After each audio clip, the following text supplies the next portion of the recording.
No one wants to spend anything to acquire a client because you think that by posting on social media and getting a client that way, it's free. Okay. And I'm going to just break down for you why that's so wrong. People just get in this nerdy aspect of just wanting to change ads and optimize shit all the time, when at the end of the day, if you're making a positive return on the ads, just fucking leave that shit and worry about other stuff that's going on in your business. Has your Claude got a bit shit in the last couple of weeks? Yeah, it has. Yeah. The more people who are giving it data points, the more people who are asking questions, the more people that are plugging in documents and SOPs. Like, the large language model has access to everything on the internet, right? But every single human is also inputting more information into it every single day. So it's just like the amount of data points it would be now consuming would be so much more than it originally had access to. Most people, it's not an ads issue that's actually the issue. It's more of a follow-up issue. It's a sales issue. It's not getting them on the phone, not emailing them. It's up to you to sell them the thing and the offer. I'll go into the mechanics of this if we want to get nerdy here. Steph?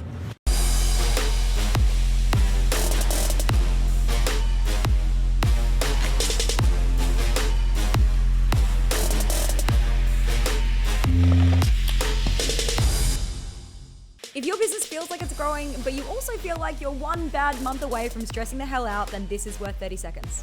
At Success School, we have helped over 1,000 service businesses to install a system that brings in 10 to 20 new clients every single month without relying on referrals. And we're so confident that it works that we offer a 30-day love it or leave it guarantee. So if you join and you don't love it, you can leave in the first 30 days, no questions asked.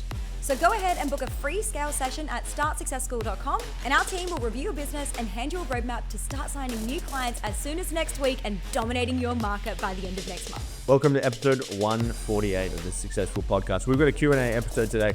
5 great questions. If you have a question for us, please send us a DM on Instagram. The link is in the show notes of how to reach us on Instagram if you're new around here. If you're not, we'd love to hear from you and answer your questions. Steph, how you feeling? Yeah, this is good. This is my favorite thing. I love, like, Q&A is our favorite time. Even when we run like webinars, my favorite part of like teaching the webinar is like answering people's questions about the stuff that I'm presenting. Like, Q&A is definitely our natural forte. So we're super excited to give you guys some free advice today. Should we dive in? Yep. Melissa W has asked, I'm getting leads via Facebook ads. How do I know if it's worth it? Yeah, great question. I'm kind of going to interpret a very vague question, but we'll go into the depths of this. As someone that has access to over 200 ads accounts, I probably get a version of this question, every second day or so. How you know if it's working or not is your bottom line growing in the business? Are you generating more revenue? Most people, it's not an ads issue. That's actually the issue. It's more of a follow-up issue. It's a sales issue. It's not getting them on the phone, not emailing them, not calling them, whatever it is, or they're not DM setting properly. So if you want to think about ads, is essentially people are just raising their hand saying they have a problem or they're interested in your solution. It's up to you to sell them the thing and the offer. And where most people go wrong is they blame the ads. They're like, oh, my ads aren't working even though I'm getting leads. When I ask about their follow-up systems or their sales calls or whatever, it's usually some ads are like, oh yeah, just I send them an email once a month and I don't want to call because it feels a little bit weird, so they should just buy my shit. So how you know your ads are working is your cost per lead within a range that is acceptable for you. So depending on what type of funnel you're running, you have to know your data or your baseline or whatever it is. We've actually got a question about how much it should cost to acquire a client later, but you need to know how much you're willing to spend to acquire a client and then reverse calculate it from there. So that's first one is cost per lead. Second is CTR, link clicks. So 2% is a good rate. Anything under 2%, then I'd look to improve the copy or creative or whatever it is from there. Then you've got CPM, so that's cost per thousand. Typically for a B2C business, around $20 is good. B2B business, anywhere up to 50. If that number is really high, that means you've got high competition or the ads are not good. So once you've kind of got those 3, they're the main metrics I would look at. Obviously, as someone that owns an ads agency and have worked with a lot of people on this, there's way more metrics to it, but without confusing you, that's how you know. So you just want to ask yourself, like, I'm getting leads. What's happening with the leads? If nothing's happening with the leads, do you think it's an ads issue? Yes, no. Steph, anything I missed on that? 2 very minor things. People will always be like, oh yeah, my lead quality sucks. Your lead quality doesn't suck because they're not getting in touch. Yeah. Your lead quality only sucks if you are talking to them and then you find out that your lead quality sucks, right? So if you're not getting a chance to talk to your leads, then you can't really know if your lead quality sucks. Unless, there's... Because they're not buying doesn't mean the lead quality sucks. Correct. So it means you're not good at sales. Exactly. One thing, I'm just going to tell a quick story because I think it's relevant here and helpful. You got a bit nerdy with ads for a bit. Oh yeah. And that's not good. Just to be really clear, like that's for ad spending. Everyone makes this mistake. Everyone gets like this initially, especially when they first get into ads, and then Tim became like an ads expert, and then he became more nerdy, and then he started like really over optimizing every ad campaign. And what that meant was that when we first started running ads, we used to just run lead magnet campaigns and didn't optimize them. It just At all. Just left it for years. we left it literally just running for years. And we actually have friends that also do this, and they're earning like $2 or $3 million a month. Yeah. And we used to run lead magnet campaigns. We used to push them out all the time, and we weren't optimizing for cost per lead or any of those things. We just kind of leave them running. And when Tim started getting really nerdy with ads, I noticed that we had a lot less lead volume coming through. And I was like, we had a really big conversation with it, and he was like, yeah, I just can't get the cost per lead right, da da da da. And I was like, look, babe, like, I don't know, a shitload about ads. Like, I know a lot. I don't know as much as you, right? I'm definitely not in the depths of nerdiness. But what I do know is that before, when we weren't as hyper fixated on ad costs and lead costs and CTRs and CPMs and other adjectives that I don't fully understand, we used to get fuckload more leads. So what changed? And he was like, and we kind of talked about it, and we realized that sometimes you cannot attribute every single piece of data to the sale, right? So like, to answer your question, Melissa, like, how do I know it's worth it? Like, if you're making a ton of noise on the internet, you're more likely to make more sales. That's just it. Without all the, the nerdy details of running ads, like, sometimes you just need to make more noise on the internet. And this is like such like, bro advice. But like, then we literally stopped worrying about it, started making more sales. And I cannot tell you that like, it's just a bit of bro science. I'm just out of my bro 2 cents. I've got 2 one-to-one clients. So we have about 250 clients in Success School. I work with 2 of them one-on-one. Primarily they signed up because they wanted to learn ad stuff. And every week they do their numbers. They send me their KPIs. And they always come to me every week with, some version of this. It's like, hey, I'm getting this one type of person on my ads. Predominantly, how do we change everything and stop that person from coming through? And I'm like, okay, cool. Like, we're going to have to, completely change the entire campaign structure again. So I'm like, yeah, cool. Send me your numbers. I look at their numbers. They spent $750 in the week and made like 32 grand. So, that's like a 35 ROAS or even higher on that. So I look at that and I'm saying, all right, so if I said to you listening to this podcast right now, hey, you'll spend $750, AUD and make 32,000. Do you think the ads, you should even bother changing the ads? Of course not. So people just get in this nerdy aspect of just wanting to change ads and optimize shit all the time. When at the end of the day, if you're making a positive return on the ads, just fucking leave that shit and worry about other stuff that's going on in your business. I feel like we could run an entire episode on this, but Melissa, I hope that answered your question. Getting into question 2, this is from Jamie W. Am I going to be left behind by not going hard with AI?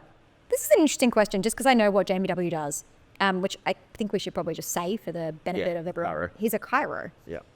So Tim, I'm actually going to throw this in your court. Like, AI and chiro, obviously it's probably not going to something come in to crack your neck, that sort of thing, and do adjustments for a little while.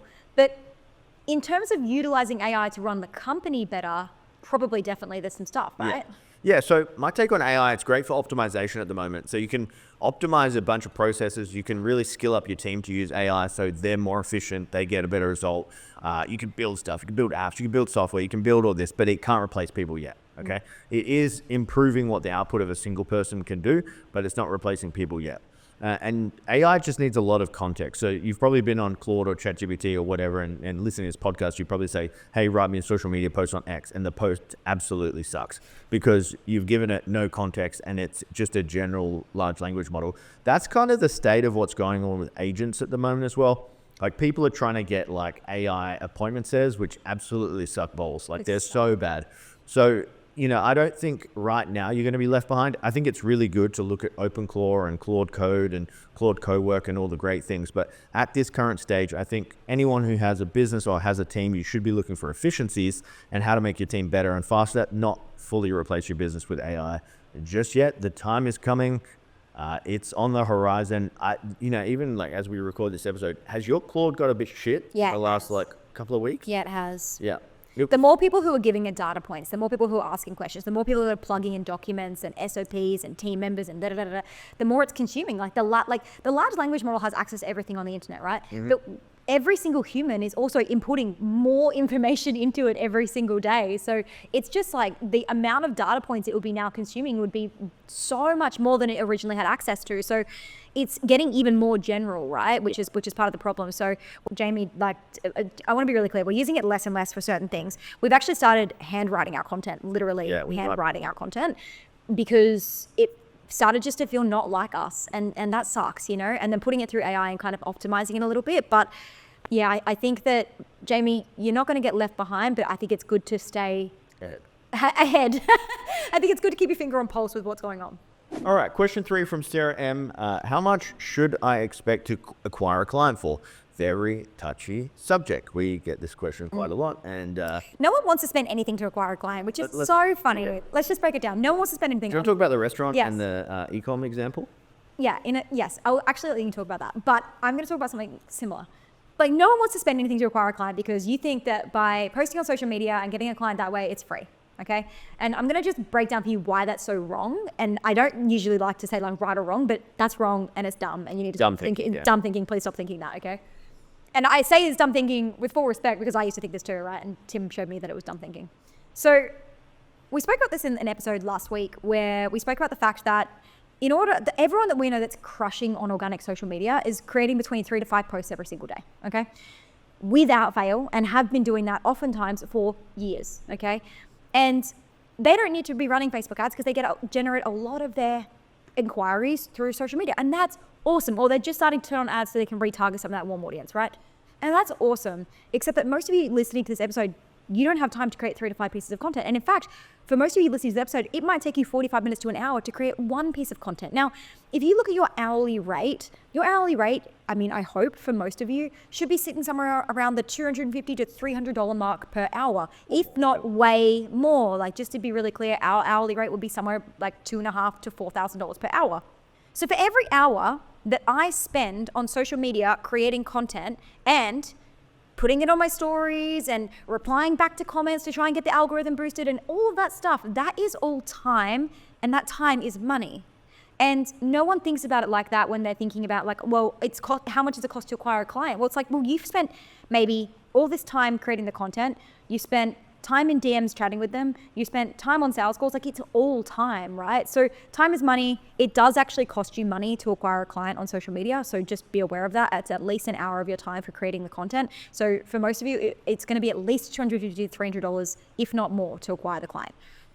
Yeah, so we'll get into the brass tacks answer here. So this is not legal or financial advice. Don't hold me to this. Don't go and ramp your ads budget and then sue me because some guy on a podcast said this amount of money. So if you want personalized, tailored advice to this, we do give that to our clients and we would love to help you. You can apply for Success School on the link below. Yeah, so the number I'm about to give you might shock you and you might freak out and you'll be like, fuck no, I'm never spending that again. But if you worked out how much time and effort and energy and all the stuff that you spend on actually acquiring clients, probably closer to this number than you think. So we had a mentor a couple of years ago and we had this exact question for him and it said, Charlie, hey, like how much should we spend to acquire a client? And he said, typically 20 to 30% all in is what you could spend. If you get up to the 30%, your margins will start to break. And this is for an info business on where we're at. It depends what you're doing. So if you think about where we're at right now in business, that's anywhere from like $2,000 to $4,000, which might sound like a lot of money, but you're still making 70 to 80% on the back end. And I find a lot of people get super tight ass with this. They're like, yo, I'm going to spend $5 to acquire a $10,000 client because, you know, like ads are cheap and business is cheap and no, everything costs money, guys. Like Meta and Zucks are not just going to give you this free algorithm just to sign clients. They want their clip and that clip gets more expensive every year.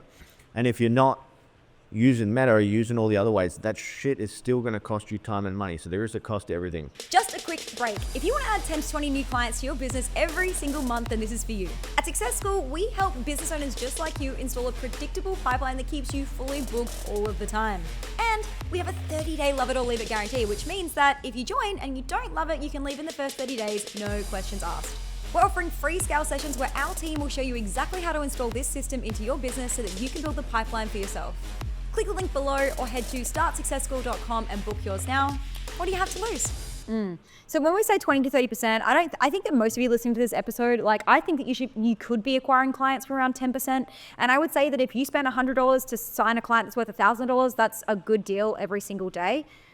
But even if you spent $200 to acquire a $1,000 client, and if you kept that $1,000 client beyond their original term and you signed them for another $1,000, then you've made I'm not good at math, big return on investment, okay? And so what I would highly recommend thinking about is like, guys, yes, it may cost you 20% of whatever you charge to acquire the client, but your job should not just be to acquire the client. It should also be to retain the client, because the more that they spend with you, the cheaper your acquisition actually gets. All right, let's get to question 4. This is from Henrique. Henrique. Oh my God, we got Love some the name. Latin Americans. Hello, how are you guys? Henrique. All right, so where do you see business owners getting stuck scaling from 20 to 100K months, Steph? There are 2 spots. 2 spots, yep. Do you want to talk about the first one, which is at 30K a month? You go. All right. Usually somewhere around $30,000 is where people get stuck first, okay? And the reason you get stuck typically between $20,000 and $30,000 a month is because everything still relies on you. At this point in business, you've usually gone on word of mouth, or maybe you're pretty good at marketing. You've kind of figured out how, if I post or if I do this, if I do that, then I get clients. Amazing. Awesome. The problem is that at around $20,000 to $30,000 a month, your time pretty typically caps out. Now, you may have a VA or maybe someone who's helping out with delivery, but in order to get you to the next milestone, which is around $60,000 a month, you are going to have to invest pretty heavily in team, which is going to slice your profit margins just dramatically. Yeah. And so most people get to $20,000 or $30,000 a month and stop, because that's the most that they can personally handle and carry from a client delivery load with a bit of support that allows them to stay mega profitable. In order to get to the next level, which again is around $50,000 to $60,000 a month, you have to invest heavily in teams, in SOPs. Your profit margin will drop for that period while you're training those people up and you're getting them in their roles.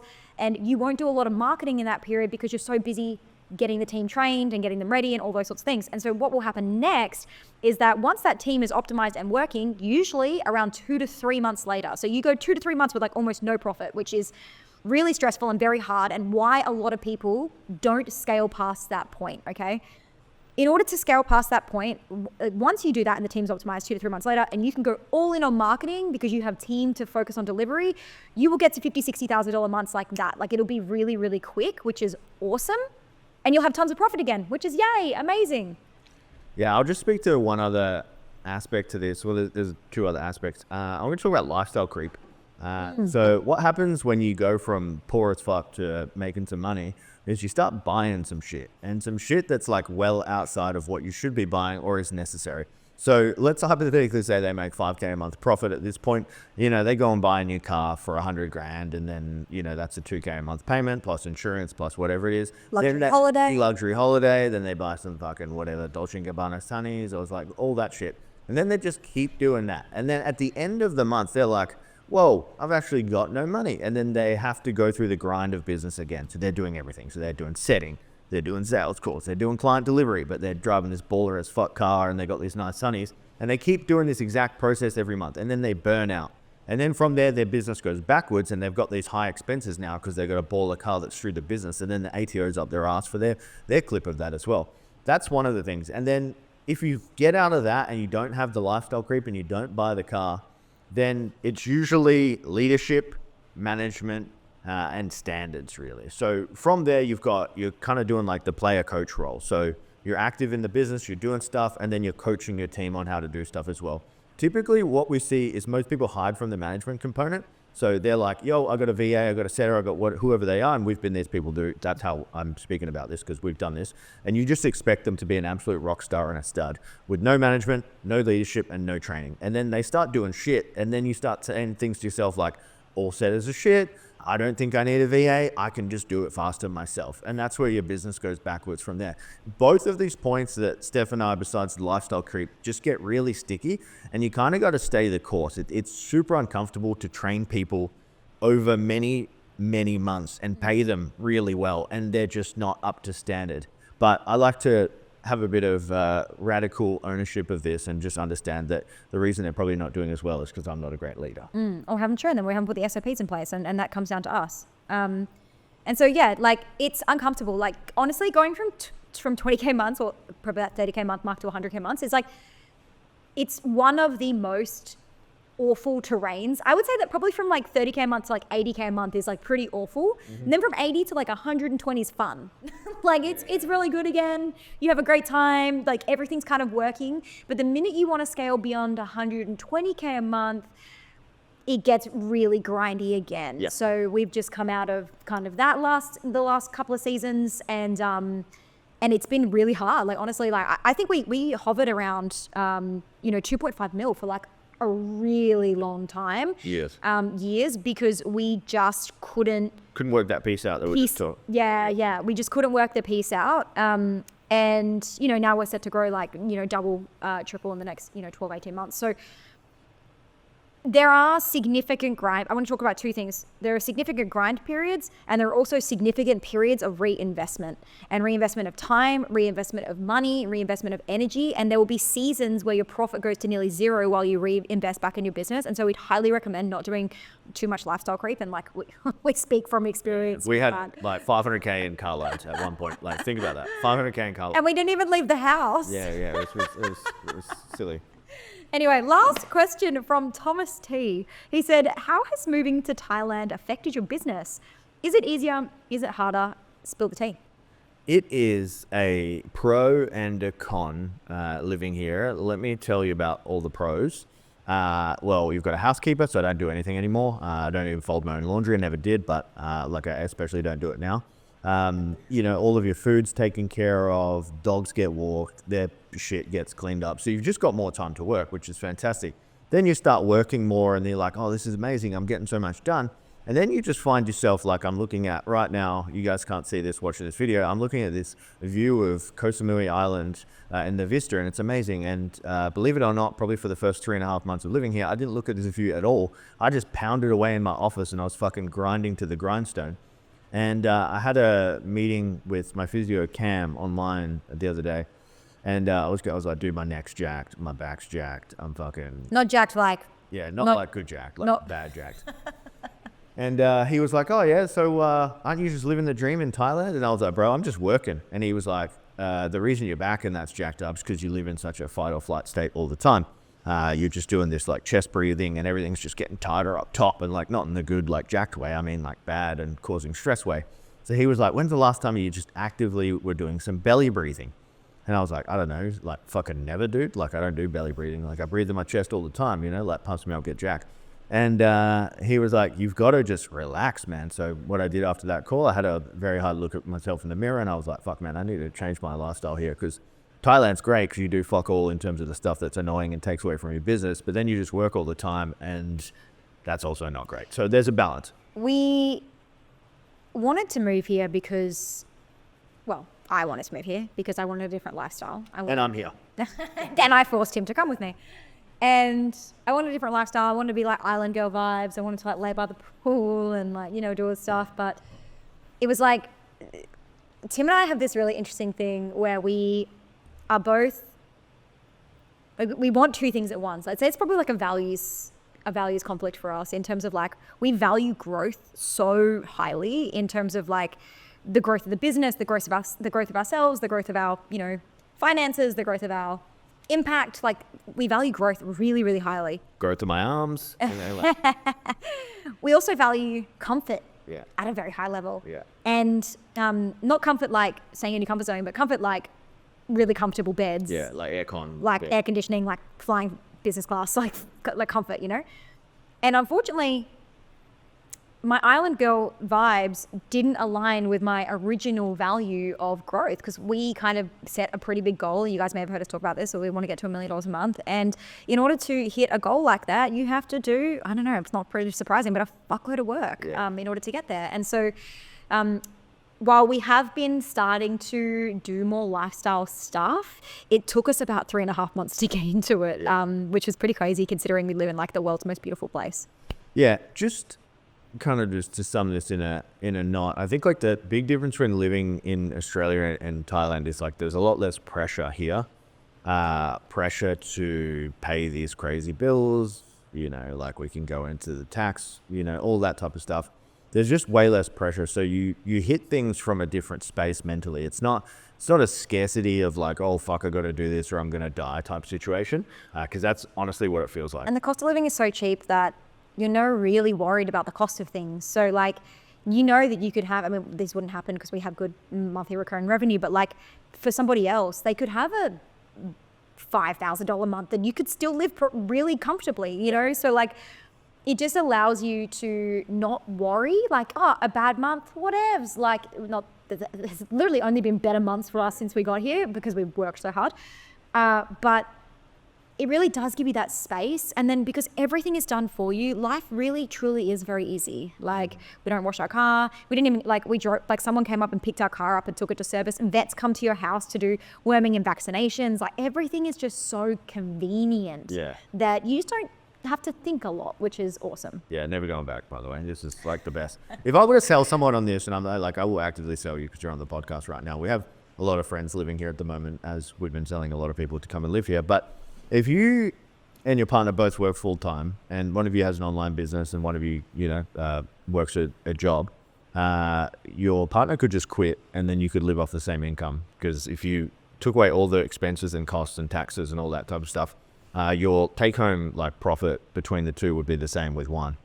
So one of your partner, or you could work part-time, or you could both work part-time, or whatever it is. And imagine your quality of life if one of you guys had double the amount of time. And we get it. Like, this is not to sell you guys. It's not scary. It has gone so not what we expected it to go, but we're riff. It's scary to leave Australia. Like, God, my God, we were like, leave, and I think leave your country. It's not just leave Australia. I think it's scary to leave your country. I think it's scary to leave your home. I think you always think about the what ifs and that, and if we don't like it, and what about my family, and what about this, and what about that, and what about this? And I can guarantee you, the minute you get on that plane and you land, none of those things matter. Like, You're like, thankful. Feel like, well, no, but also like, I can get home in a minute. Like, I call my mum every night. We FaceTime. Like, I'm flying her, my mum's really sick and I'm flying her out here in a couple of months. Like, you can just, you have capacity to do that. Like, imagine having the extra finances in your business because the cost of living is so low and other benefits of living in Thailand that you could fly your entire family here for a long holiday. We've flown our families here for holidays. Like, it's so nice to be able to do those things and give them those opportunities as well. So, I mean, like, we personally only see mad upside. Not to convince you, but if you do have questions, you're welcome to come and message us on Instagram. We've loved living here, like literally loved living here. Don't tell Tim's mum we're not coming home, but yeah. Last one on that is like, I can get on the news now and not actively ruin my day with what I'm seeing going on in Australia. Because I kind of just think like, not my problem now, which is fantastic. You might not have the same reaction listening to this. You might still be in Australia and getting pissed off at the news, but once you leave, shit's pretty fucking good. On that note, guys, see you next week. That's it for today. If you got value from this episode, all we ask is that you subscribe and share the show with a friend. That's how we grow around here, and we can't do it without you. See you next week.